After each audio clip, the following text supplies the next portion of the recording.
बिस्मिल्लाहिर्रहमानिर्रहीम। अस्सलाम वालेकुम। मैं उसामा ज़ाहिद और आप देख रहे हैं मेरा ऑफिशियल फेसबुक और यूट्यूब चैनल। नाज़रीन कराम, सानिया जनावाला एक पाकिस्तान की तारीख़ में एक बदतरीन बात जिसे हम कह सकते हैं। एक तरफ तो वाक़या पेश आया कुरान मजीद की गुस्ताखी का, लेकिन वो वाक़या दब गया। वजह ये थी कि कानून को हाथ में लेने की वजह से और रियासत से बढ़ के आगे एक रियासत कायम करने की वजह से वो असल मामला दब गया और वह पाकिस्तान और इस्लाम की जगहंसाई का सबब वाक़या बन गया। वजह ये आई कि 10 से 15 चर्च बताए जाते हैं, उनको जलाया गया और पूरी ईसाई कम्युनिटी को वहाँ से निकलने पर मजबूर कर दिया गया, उनके घर जला दिए गए। इस तमाम तर सूरत पर बात करेंगे। हमारे साथ मौजूद हैं फैसलाबाद से मकामी सहाफ़ी। जिस तरह से मैंने तज़किरा किया कि जड़ावाला के अंदर जो अफसोसनाक वाक़या पेश आया, इस हवाले से तमाम तर तफ़सीलात हम मकामी सहाफ़ियों से लेने की कोशिश कर रहे हैं। कहा यह जा रहा है कि जड़ावाला साने में सहाफ़ियों को भी गिरफ्तार किया गया है। इसके अलावा जो मकामी बेगुनाह शख्स हैं वो भी उनको भी कटहरे में खड़ा कर दिया गया है। रिजवान आजिज़ साहब इस वक्त मेरे साथ मौजूद हैं, पब्लिक न्यूज़ के ब्यूरो चीफ हैं फैसलाबाद से। रिजवान साहब, पता ये चला है कि सानिया जड़ावाला में सहाफ़ियों की भी गिरफ्तारी अमल में लाई गई है। इस हवाले से आपकी बात हुई है मकामी इंतज़ामिया से, वो क्या कहते हैं? देखें जी, जिस वक़्त ये सानिया पेश आया है 16 अगस्त को, आपको पता है पहले पहली बात तो ये है कि पाकिस्तान की तारीख़ का एक ये स्याह तरीन दिन था, जो 16 अगस्त है। इसमें सबसे पहले तो आका इनामदार की शान में गुस्ताखी की गई, वो तो की गई है गैर मुस्लिम की जानिब से, लेकिन उसके रिएक्शन में जो हमारी कम्युनिटी है यहाँ की जनावाला की, जो रिएक्ट उनकी जानिब से किया गया वो बहुत ज़्यादा अफ़सोसनाक था। पहले तो जो मकामी इंतज़ामिया उनको कोई समझ ही नहीं आई कि करना क्या है, लेकिन जब शाम को तकरीबन 3 से 4 बजे के बाद जो बड़े अफ़सरान हैं वो यहाँ पर पहुँचे और इंटरनेशनल मीडिया ने इस मामले को उठाया, तो मकामी जो पुलिस है उनकी जानिब से इसके ऊपर एक्शन लिया गया और जो दफ़ा 144 का निफ़ाज़ किया गया। उसके बाद जो मुख्तलिफ मुकदमात हैं उनका इदराज किया गया और मुख्तलिफ जो लोग हैं यहाँ पे जो मुज़ाहिरीन थे उनको गिरफ्तार किया गया, जिनमें मकामी सहाफ़ी जो हैं वो भी शामिल थे, जिनमें कमर अली जाफ़री है, बहार यूसुफ है, उनको भी इस मामले में गिरफ्तार कर लिया गया है, जो कि पुलिस की मैं समझता हूँ कि सबसे पहले तो जो ये सान्या होना ही नहीं था, अगर 5-6 बजे फर्स्ट टाइम जो पुलिस है उनकी जानिब से क्विक रिस्पॉन्स जो है वो पहुँच जाता और रिस्पॉन्स के साथ-साथ जो मकामी एसएचओ साहब हैं, वहाँ पर पहुँचे भी, लेकिन पहुँचने के बाद मामले को टैकल करने की बजाय उन्होंने मामले को लाइट लिया। लेकिन जड़ावाला एक बड़ी आबादी का शहर है, पाकिस्तान की सबसे बड़ी तहसील भी है, बड़ा शहर है, सनती हब भी है। इसके इर्द-गिर्द में काफ़ी सारे देहात हैं। जो ही ये सोशल मीडिया में खबर जो है ये वायरल हुई, तो मकामी जो देहात है, वहाँ से लोग, शहर के लोग जो सारे हैं, वो जो ईसाई आबादियाँ हैं, उन्होंने वहाँ पे दाखिल होना शुरू कर दिया और ये सानिया पेश आया। उसके बाद जब पुलिस ने गिरफ्तारियाँ शुरू की हैं, तो बजाय किसी मैं आपकी बात तस्दीक के काट रहा हूँ।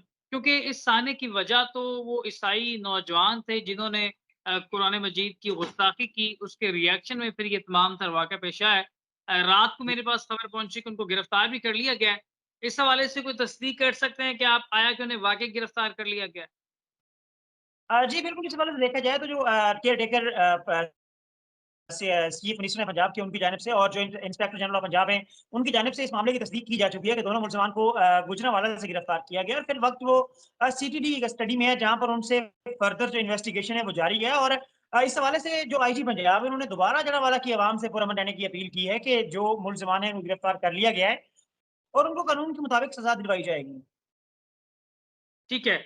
कानून के मुताबिक सज़ा दिलवाई जाए। रिज़वान साहब, एक और भी चीज़ यहाँ पर हम डिस्कस कर लेते हैं, नाज़रीन के लिए जानना बहुत ज़रूरी है। तहरीक-ए-लबैक पाकिस्तान पर ये स्ट्राइक डालने की कोशिश की जा रही थी कि किसी तरह से इस सारे मुद्दे को, जिस तरह से 9 मई पीटीआई के गले डाल दिया गया और पीटीआई का जो पॉपुलैरिटी ग्राफ था एकदम से ज़मीन तक आ गया और चेयरमैन पीटीआई इमरान खान इस वक़्त अटक जेल, बैरक नंबर 3 कैदी नंबर 804 बने बैठे हैं। इसी तरह 9 मई को जिस तरह से पीटीआई पर डाला गया शुबा ये ज़ाहिर किया जा रहा था, तमाम तर वाक़े को तहरीक-ए-लबैक पाकिस्तान पर मुसल्लत करने की कोशिश की जाएगी। लेकिन इस हवाले से मैंने फर्दर राब्ता किया, उनके जो डिवीज़न अमीर हैं मियाँ मोहम्मद अकमल हसन साहब, हमारे नाज़रीन ने उनका इंटरव्यू भी देखा, तो उन्होंने बड़े अच्छे अंदाज़ से इस तमाम तर वाक़े को टैकल किया। बाकी भी इस्लामी तंज़ीमें थीं, उन्होंने भी किरदार अदा किया, लेकिन इसके बावजूद जो उन कारकुनान थे, उन तंज़ीमों के, उन पार्टियों के, उन्हें भी गिरफ्तार कर लिया गया। इंतज़ामिया इस वक़्त क्या कर रही है? बगैर वीडियो फॉरेंसिक के, बगैर किसी तसल्ली के किस तरह से गिरफ्तार किया जा सकता है? और ये आप समझते हैं कि पुलिस कब तक तमाम तर वाक़े की तफ़सीलात, शवाहिद इकट्ठे करने के बाद जो दूध और पानी अलग कर सकेगी? ये जो ज़िम्मेदारान हैं उनको सजा दी जाएगी और जो नहीं जिम्मेदार हैं इसके, उनको रिहा कर दिया जाएगा? लेकिन ये सारे मामले में मैं जहाँ तक जो मेरी ऑब्जर्वेशन है, जो मैं देख रहा हूँ, मुझे पुलिस मुकम्मल तौर पर बौखलाहट का शिकार नज़र आ रही है। पुलिस के पास कोई होमवर्क उनके पास इस मामले के बारे में था ही नहीं। पुलिस को इस बारे का पता ही नहीं था मेरे ख़्याल में कि हमने करना क्या है और हो क्या रहा है। पुलिस ने बौखलाहट में आकर उन लोगों को गिरफ्तार किया है, उन लोगों के ऊपर एफआईआर्स का इंदराज किया है, जो लोग इस मामले को हल करवा रहे थे। यहाँ पर अगर टीएलपी के किरदार की बात की जाए और सुन्नी तहरीक जो उनके किरदार की बात की जाए, तो वो जो हैं इस मामले को हल करवाने के लिए बाकायदा ये क्या स्पीकर्स हैं उनके ऊपर ऐलान कर रहे थे कि ये मुल्क हमारा है, यहाँ के लोग हमारे हैं, ये अमलाक हमारे हैं, इसके हवाले से हमें इन अमलाक को नुकसान नहीं पहुंचाना।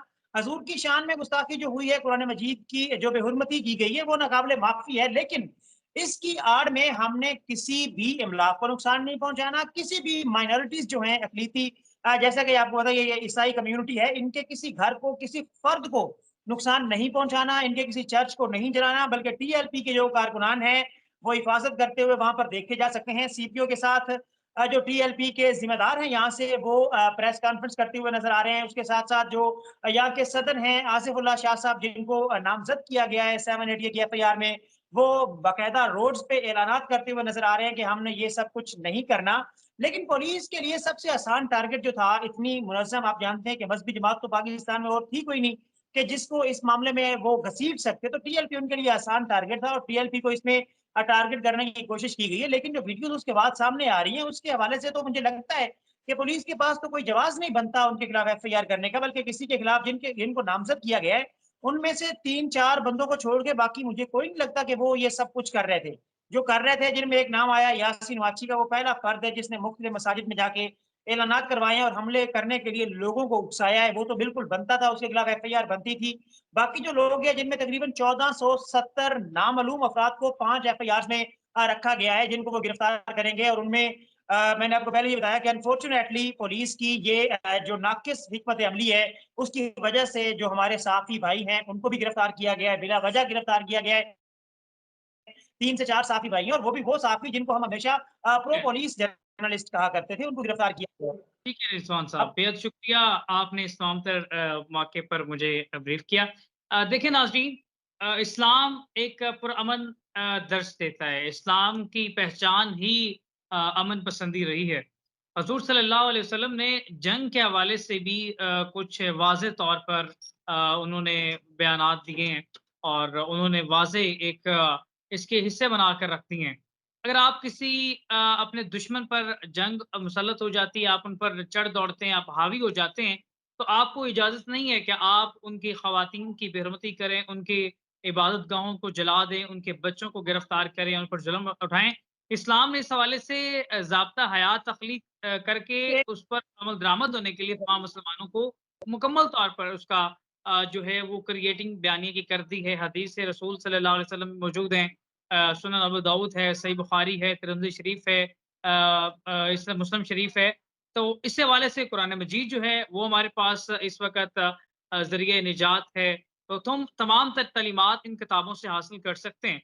सहाबा इकराम ने जो तर्ज़ अमल इख्तियार किया, जो हम तक पहुँचाया, उन्होंने तालीमात रसूलुल्लाह सल्लल्लाहु अलैहि वसल्लम की, तो सारी चीज़ों को देखते हुए इस्लाम अमन का दरस देता है और इस्लाम ने हमेशा से अमन की तशहीद की है। तो जो लोग ये समझते हैं इंटरनेशनल सतह पर पाकिस्तान की या इस्लाम की जग-हिंसाई का सबब बनते हैं, उनके लिए लम्हा फ़िक्रिया है। उनको सोचने की ज़रूरत है कि उन्होंने बजा के एक पॉइंट पर इस्लाम और पाकिस्तान का जहाँ पर नाम बुलंद करने की ज़रूरत थी, ऐसे वाक़यात एक तो इस्लाम की भी बर्बादी का सबब बनते हैं और जिस तरह हम कह सकते हैं इस्लाम की नाम की बर्बादी का सबब बनते हैं। इसी तरह पाकिस्तान की रियासत के ऊपर एक सवालिया निशान आ जाता है। चंद एक जत्था उठता है। अब देखिए वाक़या था कुरान मजीद की गुस्ताखी का, अब वो वाक़ई दब गया है। असल म बहुत बड़ा अलमिया था, बहुत बड़ा गुनाह था, बहुत बड़ी शरारत थी, वो सारी दब गई है। वजह सिर्फ़ ये है कानून को हाथ में लेकर एक शख्स की सज़ा पूरे कबीले को, पूरे ख़ानदान को देने की वजह से वो असल वाक़या दब गया। ये अलमिया है, इस पर सोचने की ज़रूरत है। अगर हम इसी तरह से कानून को हाथ में लेंगे, रियासत से आगे बढ़कर इक़दामात उठाएँगे, तो रियासत का मतलब ही ये होता है, उसमें कानून है, आईन है, उसकी पासदारी करना और शहरी पर फ़र्ज़ है कि सारी कम्युनिटी मिलकर एक रियासत क्रिएट करती है। अगर आप हर शख्स रियासत बन जाएगा, हर शख्स कानून बन जाएगा, फिर उसका वजूद ये निकलेगा, उसका अलमिया ये होगा कि आज असल वाक़या, असल जिसकी सज़ा मिलनी चाहिए थी मुझे, वो गिरफ्तार हो चुके हैं, उनको सज़ा भी दे दी जाएगी। लेकिन उसका जो मुहरक़ात निकले हैं, जो आगे सबब निकले हैं, अब ये हो चुका हुआ है कि पाकिस्तान की इंटरनेशनल सतह पर जगहंसाई है। एक एक एक शख्स की, 2 शख्स की सज़ा इस तरह से दी है कि पूरी ईसाई कम्युनिटी ने फसलों में रात गुज़ारी है। उसका ज़िम्मेदार कौन है? उसको क्या आपने जवाब नहीं देना? बाइबल को वहाँ पे जला दिया गया, उनकी मुक़द्दस किताब है, सलीब को तोड़ दिया गया, उनकी किस तरह से वो मस्जिद के मिंबर की तरह, मेहराब की तरह वो इज़्ज़त करते हैं। तो इबादत गाहों को जिस तरह से आप मस्जिद को इज़्ज़त देते हैं, मस्जिद को आप वक़ार को जानते हैं, इसी तरह से दूसरी अक़लियतों की इबादत गाहों को तहफ़्फ़ुज़ देना, उनकी इज़्ज़त करना, ये हर पाकिस्तानी, हर मुसलमान पर ये फ़र्ज़ है। और ये मैं और आप ये फ़र्ज़ नहीं कर रहे, ये रसूलुल्लाह सल्लल्लाहु अलैहि वसल्लम की तालीमात हैं, ये इस्लाम हमें दर्ज देता है। तो बहरहाल ये समझने की ज़रूरत है, ये आलमी है, लेकिन खुशाइंद बात ये है कि मकामी उलमा किराम का पॉज़िटिव करैक्टर रहा, उन्होंने बड़े अच्छे अंदाज़ से इसको मोटिवेट किया। और इसी तरह नेशनल सतह पर मौलाना ताहिर शरफ़ी साहब ने जिस तरह से तमाम कम्युनिटी के जो लोग हैं, उन्हें इकट्ठा बिठाकर ये अमन का दर्स दिया, यही बहुत पॉज़िटिव चेहरा गया। और हमने फ़िलहाल हम तो यही कह सकते हैं कि हम ईसाई कम्युनिटी से माज़रत ख़्वाह हैं, हम शर्मिंदा हैं, ये जो वाक़या हुआ है। हम भी ये समझते हैं कि किसी एक शख़्स की सज़ा किसी एक कम्युनिटी को, एक कबीले को, ख़ानदान को नहीं देनी चाहिए, इस पर कंट्रोल करने की ज़रूरत है। इसी के साथ अपने मेज़बान सामा ज़ाहिद को दीजिए इजाज़त। अल्लाह ने